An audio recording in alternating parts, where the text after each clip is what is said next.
विश्वास तो रख उस माली पर, तेरे भाग में पत्थर है तो पत्थर भी खिल जाएगा।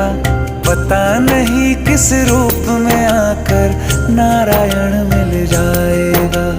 पता नहीं किस रूप में आकर नारायण मिल जाएगा। पता नहीं किस रूप में आकर नारायण मिल जाएगा। जिसने सनातन धर्म के अंतिम पायदान में खड़े हुए बाल्मीकि समाज की बेटियों के पैर धो के कन्यादान,